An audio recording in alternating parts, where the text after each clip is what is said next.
Hey guys, I'm back. I'm going to tell you a little bit about the differences between a silo and a harvester. I like harvesters better, I'm just saying that now.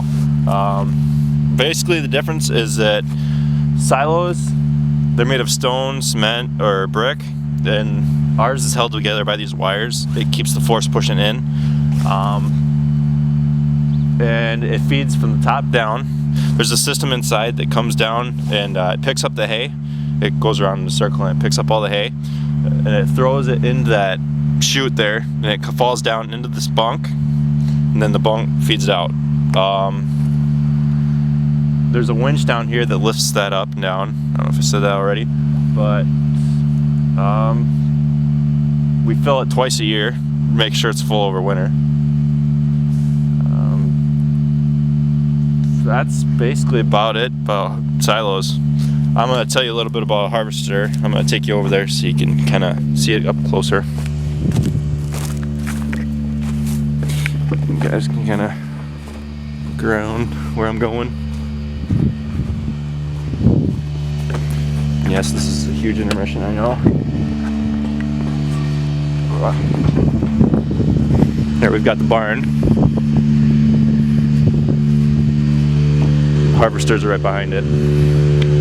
One of the main differences between harvesters and silos is that harvesters are made out of metal covered by glass, and the glass kind of gives it the blue hue.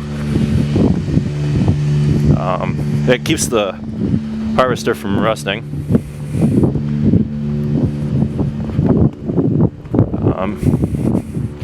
Alright, now we're coming up on it.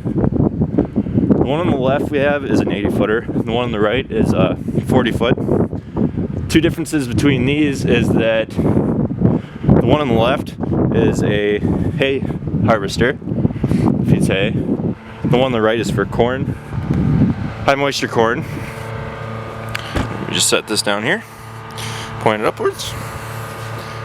And what's really interesting about these is that I'm not sure about the corn harvester, but for the hay harvester, we have at the bottom, it feeds out from the bottom. There's chains that circle around and pick out the hay, and then the hay drops down, and that's completely new from what silos were. These two were built in the 70s. Anyway, at the bottom, as it feeds out, you take out and replace a link in there to make what goes around sweep. Basically, in short terms, it makes a cone in there. So this harvester can be completely full, but there'll be a cone inside that's you can crawl into. You just open up the door on the inside of the harvester, or on top of where it feeds out. You just pick out a bunch of hay and you can crawl right in there and work on it. It's very dangerous, but they have people that do it. In the summer, we come in and we fill up this one we fill up in the fall. This one we fill up in the spring and kind of during the fall. Anyway, we bring down an attachment. We call it a blower. It's two fans that basically you pull up to it with the wagon, and the wagon dumps it right out onto there, and the blower gives the hay enough momentum that it shoots it straight up to the top, and then at the top the chute is kind of arched down back into the silo. You can call it a silo harvester,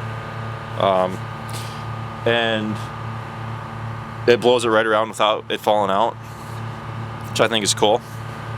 Up at the top there's two bags in there, one on each side. Basically what these are for, to maintain the air pressure, so when it feeds out, that the harvester basically just doesn't squish together. Those are basically the main features behind a harvester. I will actually take you back now. Sometimes when the hay doesn't feed out right, abnormalities, I call them, can occur. And I'm just kind of zoom the camera in so you can see it. Our neighbors over there,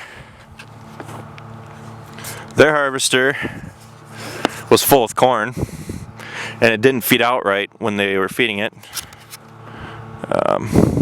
Hold on a second. And here we are. If you can see it, there's a little dent inside about the third ring down. You can kind of see a small dent in there. That's because it didn't feed out right, and the pressure was all put on one side of the harvester. And the reason that it bent in was that harvesters rely on kind of how arches work. The arches are basically the whole way that they work. The metal on the sides and the glass is very, very thin. You wouldn't believe what it's like to climb up on that when it's empty, because you can kick it and you can feel it just start shaking because there's nothing inside it.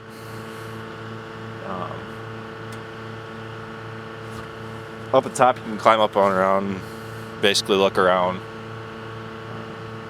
You're not generally supposed to stick your head in and breathe because the hay gives off toxic fumes that can knock you out and you might fall in or fall off, even worse. As far as I know, there haven't been a whole lot of incidents of people falling off harvesters, and that's primarily due to the cage on the side. If you start falling or you miss a step or something, generally you'll lean back against that and it'll catch you. But these are just our 2 harvesters here. We have another one down at our other farm. And yes, other farm. Basically, that's about it. Thanks for watching.